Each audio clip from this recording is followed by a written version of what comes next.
What is up, you guys? Welcome back to my channel. Thank you so much for clicking on this video and taking a chance to come on over to my channel and hear some real talk. To my friends, families, subscribers, thank you guys for coming back and joining me in another story time. So today I really wanted to get into talking a little bit more about my story, my journey, and what life as a young adult, a young woman in recovery is like and how I got here. So I was thinking earlier today about what I really wanted to talk about, and I really want to kind of give you guys a picture of what my life was like, what happened, and what my life is like now, and focus on what led me into recovery this last time.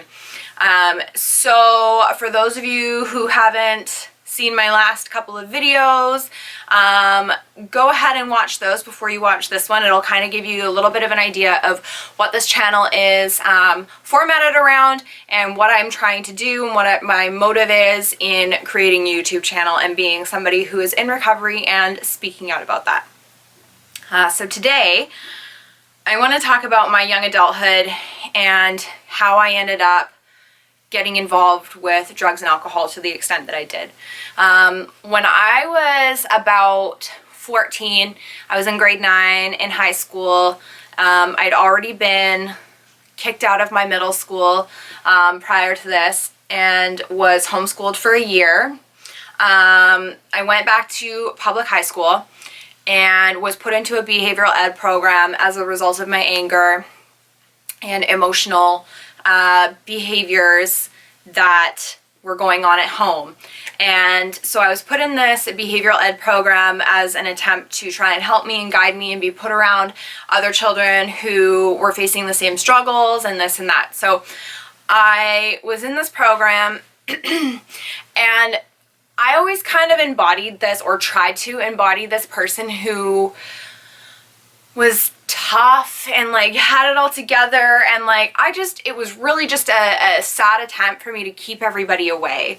I just didn't want people in my business. I didn't want people knowing me. I didn't want to get hurt. And so my attempt to keep people at an arm's length or even farther away, I would constantly be wearing these masks. Anger, violence, you name it, I was in it. And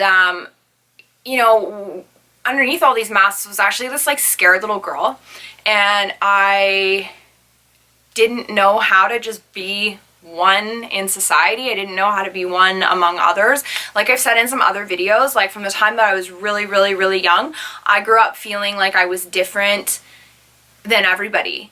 And so by this time in my life, I'm in high school, and I meet some people who are doing some things, and I hadn't really gotten involved with drugs or alcohol at this point. I'd never, experimented with party drugs. Actually, if I'm going to be real honest with you here really quick, I was terrified of drugs, okay? I don't know if it was like all the stuff they put on TV when I was growing up, like drugs will kill you, the first one and you're dead, like all that, propaganda that they put out there for kids, like don't do drugs, you'll die, all this stuff. So I was scared.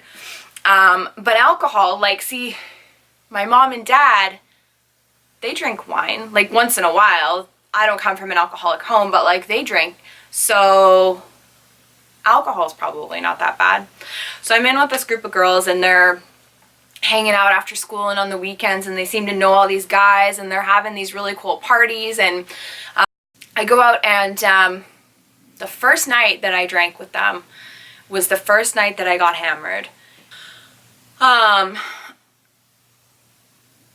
I don't remember what it was that I drank, but I know I drank a lot, and I got really drunk, and I loved the way that alcohol made me feel. I loved the way that being drunk made me feel. I loved feeling like I didn't really have to worry about stuff. I loved feeling like, I was invincible. I loved feeling attractive. All of those things, all those little weird pieces of me started to come together, and I loved it. And so I chased it for a while. I chased that elusive feeling, that feeling of complete obliteration, you know, and an escape from reality. And, you know, still keeping in mind that I'm terrified of drugs, and like these girls that I'm friends with now, like they don't really do drugs, like they smoke a little bit of like the funny stuff. I'm not going to use like the actual words on here because I don't want to trigger anybody, but on top of that, like YouTube has policies and you can't say some stuff. So you'll just have to follow along and pick up with what I'm saying. So yeah, they smoke some of the funny stuff, and like I might have done it once or twice, but I didn't like it. And so I just was a drinker. I would just drink. And I was funny and I did really funny stuff, and then I started, you know, it started to take off into a place that like I wouldn't go home. I was ending up in strange places with strange boys, doing strange things, you know, you get the picture. And this continued on for about a year. And in that year was when I was charged for the first time with assault. And that's a story for another video. If you want to hear about that story, you want to know what my experience was like being in and out of the system as a youth, go ahead and leave me a comment down below. Give this video a like, and I will make a video all around what my life was like growing up in and out of the system and being somebody who was a youth in and out of jail. I've got some stories about that. So yeah, anyways, back to that. So in that first year was the first time I got charged with assault, and you know, I thought I was so cool. I thought like I got a criminal record. I'm 15, 16, however old I was at the time, and you know, now people are scared of me. People that I used to be really close friends with and have like a somewhat normal relationship with now were scared of me and didn't want to come around me because they didn't know what was going on, and I liked that. I liked the feeling that it gave me inside. I liked that I could keep people away and people feared me. People wouldn't mess with me. Nobody would be talking about me or, you know, trying to start stuff with me, and God, I loved that. And you know, fast forward a few more years, and you know, being somebody who doesn't like the rules, doesn't want to listen to my probation officer, in and out of, you know, breaching probation, in and out of youth detention centers and holding facilities and this and that. You know, I ended up getting to a place in my life where I was about 16 and my parents signed over custody of me to my probation officer. They went into court on a day that I was turning myself in on a warrant that I had out for my arrest. And they came to court that day with a letter written to the judge saying, we relinquish all power. We cannot take care of this kid. She needs more than what we can give her. And I did. But back then I was like, you're abandoning me? Okay, I'll take care of myself. Whatever. You know, but my parents were so done. They were so tired of chasing me around. They were so tired of the fights that I would start in the house. They were so tired of having to protect my younger sister and try and shield her from the drama and the violence and the arguments and the fights and the drunk crap that I would put them through. Like they were completely done. You know, I had completely just broken them, and they had to wash their hands of me, you know. Today I don't blame them at all. But back then I was one mad kid, and I was like, whatever, I'll just live life on my own then. I'll do my thing, I'll figure it out.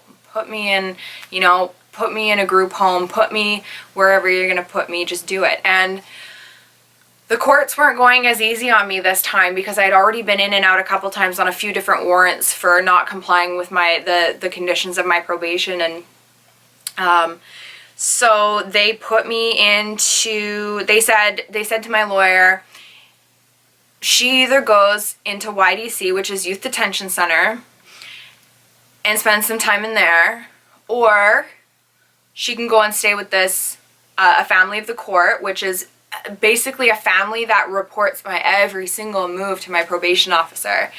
and she has to go to school or she has to be working. And you know, it came down to that, and I begged and I pleaded to just not go to jail. I just don't want to go to jail. And so I ended up getting released to go live with this family. And you know, one of the other conditions of my probation upon getting released this one time was that I had to attend a day treatment program for youth. And here I am in my insane mind being like, I don't have a problem with drugs and alcohol. Like, I'm good. I'm just an angry kid. I just want people to leave me alone. Nobody listens to me. Nobody knows what it's like to be me. Me, me, me, me. Ugh, God. So anyways, I go to this day treatment program, and it was actually really good. And I didn't like living with this family that I was living with. They were this picture perfect little family. And I felt so alone. I slept in their basement and went to school and went to this day treatment program. And I liked it because it made me feel like I had some place to be. It made me feel like I had somewhere where people wanted me to be. And so, you know, I started to thrive. And part of the conditions of my probation and the fact that my parents had turned over guardianship to the ministry or my probation officer was that I couldn't have contact with them. So there was a legal no contact order in place, like a restraining order. Like, I could not talk to them. And I think that lasted for like 2 months or something. And, you know, and then I started to do good. And then there was, you know, mediation. And then eventually my family was brought back together. And then after, you know, another month or so, I was allowed to go home. And so I was reintegrated into my family, and things went really good for a while. And I was miserable, like, inside, because I was now dealing with, you know, I hadn't drank in over 90 days, which was astonishing. And I wasn't doing anything else because I just wasn't into that. And, but I was miserable on the inside, because for me, what I know today is that just because I don't have substances in my body doesn't mean that, like, the crazy train that, like, runs through my mind on a daily basis stops. For me, at that time, I was so riddled with anxiety and depression, and I was so riddled by the feeling of loneliness that, although I wasn't engaging in anger and like these other behaviors and stuff, you know, when I was going to school and I'd made some new friends and I was still doing this day treatment program thing, I just felt so alone. And I remember I was walking down the street with my childhood best friend one day, because she had come back into my life because I had started to get well and she wanted to spend time with me again. And I remember looking at her, and saying to her, you know, I wouldn't feel so alone if I had a boyfriend. You know, that's what I need. And she just looked at me and rolled her eyes and kept talking. And I really thought about that. And I was like, that's what I need. Like, I need to be in a relationship. Like, I need to feel love. I need to feel connection. I need to feel that love that can be lost, you know, like something I have to fight for. Like, but I didn't know that back then. Like, I didn't know that that's what I was doing. I didn't know that that's what was going on in my crazy brain, but in my heart I was like, I need a boyfriend. Like, I need a boyfriend. I need something I can love and that can love me. And so I sought it out, and it was probably a week or so later, me and this girl were hanging out at this gas station where one of our friends worked, and this guy drives up in a car and gets out, and I look at him and he looks at me, and I was like, that's the guy. It's the guy I've been waiting my whole life for. 16, 17 years old, waiting my whole life for this guy. And he's covered in tattoos, and he's wearing oversized clothes, and he's got his hat on real low so you can't really see his eyes, you know, to like right about here. And I'm like, oh my God, that's the one. That's who I've been waiting for. And he goes in the gas station, and he knows the guy, our friend that's working in the gas station. They're buddies. They go back a long time, and they're talking and this and that. And so when he leaves, because of course, like I said before, I wear masks, so I don't like people to know I'm interested, but like, you know, not very good at that. I go into the gas station and I say to our friend, who is that guy? I need his number. And so like the weirdo that I was, I got his number and was texting with him. Well, my best friend got his number too, and she was messaging with him. Anyways, I guess they hung out or whatever, and then him and I started to hang out, and we would go to his house. And the first time he took me to his house was when I learned he was a drug dealer. And you know, I'm sick, right? Like, I have issues at this point in my life, well, my whole life, but at that point in time in my life, like, I've got real bad issues. Like, I haven't had a drink in God knows how long, a few months at this point. I'm completely untreated. I have, you know, nothing else going on. I'm full of anxiety, I'm full of fear, and I'm trying to like find whatever I can to fill myself up, to fill that void and like not take a drink. So it's a person. And, you know, here I am falling in love with this guy who is just like, looking back now, it's like, here's a red flag, here's a red flag, here's a red flag, look at the big red X right there. Like, but no, couldn't tell me nothing. Like, I was in love. And then, you know, we hang out a few times and I'm falling more in love with this guy. He doesn't know that I'm falling in love with him, but like, things are going good, and then he disappears for a month. And I'm like, what the hell? Where'd this guy go? So I'm devastated. My heart's now been broken because this guy takes off, and I get a text about a month later from a random number, and it's him, and he's back in town. And he had gone to a town about 8 hours away from where I live, and was doing his thing up there, and I guess ended up with pneumonia, and then tells me he's in a recovery house. I didn't know he was a drug addict. I had no idea. I knew that he sold drugs. I knew that he was involved with some risky people. I didn't know he had a drug problem. So now I'm like, oh my God, he's broken. I need to fix him. So we start hanging out again, and I start going to visit him, and oh my God, within 6 months, I would say, him and I were drinking together. And see, at this point in time, I didn't really understand addiction at all. Even though I'd gone to this day treatment program, I didn't understand it the way I understand it today. And for him, drinking leads to other stuff that I'd never seen, other stuff that I'd never done, didn't want to mess around with. And, you know, he got really, really sick in his addiction. And, you know, here's me, like this codependent, broken little girl trying to fix this man that's 4 years older than me that has got a lot of issues that I'll never be able to fix, right? And I just remember feeling so helpless, but still not being able to make that connection that, like, I am just like him. I may not be at the same extent that he's at, but I'm just like him, right? Like, my brain has me convinced that, like, I'm the well one in our relationship and I need to fix him. So again, here's this, like, you know, little pattern of me going and trying to fix him and save him, and like, we're in this crazy toxic relationship, and you know, we start fighting, and he's my first love, and oh God, the stuff that him and I went through. A story for another time, another video for sure, because that by far was the most abusive, toxic, heartbreaking relationship that I've ever been in to this day, but that I know of in my close group of friends, who I grew up with. You know, they all had normal-ish relationships. They fought with their partners and stuff, but like, that relationship, like, oh, God.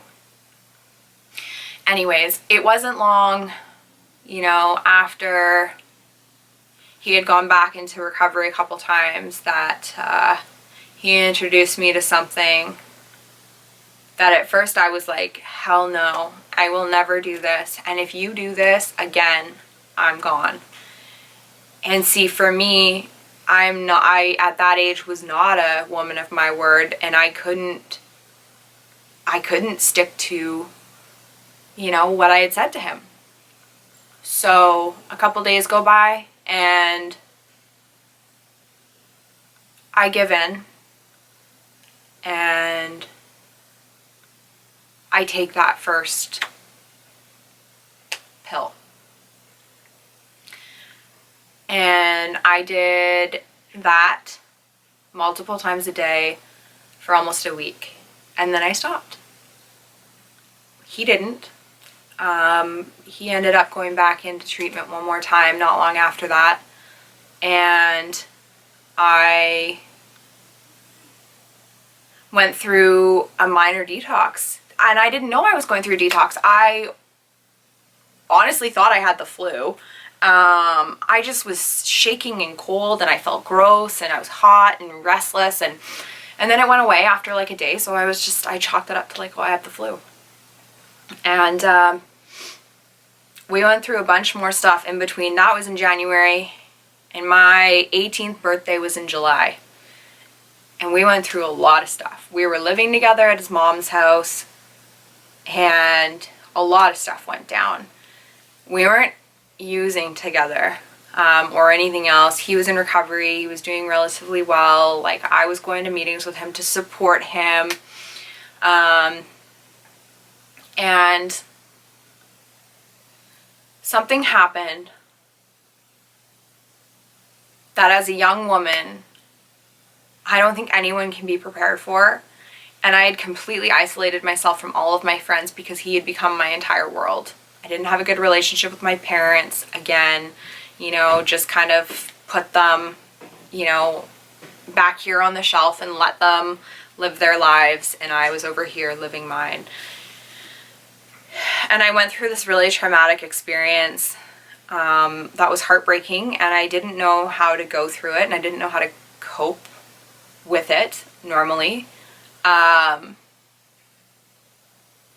And a couple weeks after that happened was getting close to my 18th birthday, and I said to him, I want to do, insert your idea here.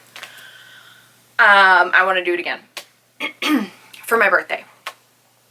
You know, still not understanding addiction, still not understanding, for him, that's a death sentence. Like, he is gonna just, every time he picks up this stuff, he's just gonna keep going down and down and down. And like, I didn't know what I was getting myself into.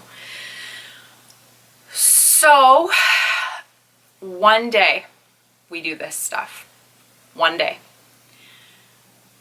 The next day I wake up and I'm like, I want to do that again. And he says, you know, there's something else. It's exactly the same type of thing. It has the same effect. This, and this. La da da. But it's cheaper and you can get more for less. I said, fine. Fine. You know, being so broken on the inside, but not wanting to accept that I was broken, not wanting to accept that I had feelings going on, not wanting to accept that I was hurting and confused and scared and traumatized by what had just happened to me. I said, fine, what have I got to lose? And so we did. And that, for me, was the beginning of the end. You know, and I'm going to end this video here because I've really delved into a lot more than I thought I was going to delve into, but I really want to stress that I do not, under any circumstances, blame that person. I do not, under any circumstances, blame situations in my life or the thing that happened to me, things that happened to me, on the fact that I chose to pick up what I chose to pick up and use what I chose to use. Because my problem, if you've watched some of my other videos, like, my issues, my addiction started in childhood. So it was only a matter of time. And, you know, as I do more of these story time videos, you'll be able to see how, you know, this part of it really accelerated things for me and got me to a place of complete desperation and hopelessness so quickly. And I have gratitude for that today. You know, that boyfriend, he's not doing good. And I've been clean for almost 7 years. And I can't say the same for him. And I pray for him every day. We have contact. My husband has tried to help him. But we leave it at that.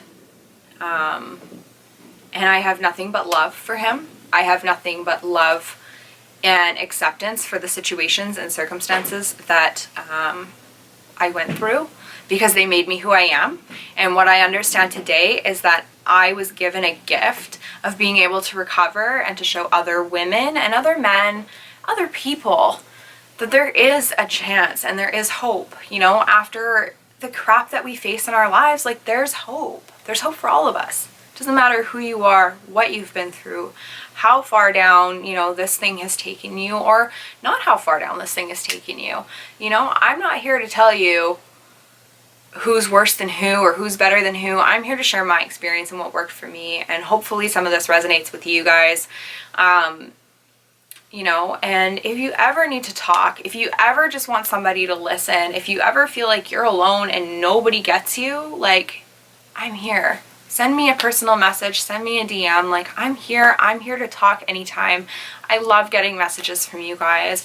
I love having, you know, people who can relate, or people who have felt like people don't understand them, comment and send me messages and stuff. Like, I'm here. Send me a message. I love to hear from you guys, because that's how this thing has worked for me. So anyways, if you want to hear more about that piece of my journey and where it went from there, leave me a comment down below. Give this video a like. Make sure you subscribe if you haven't already.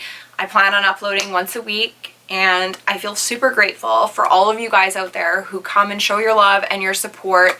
And, you know, you're here for me. I'm here for you. Come join the love. Thank you guys so much for being here. Have a great week.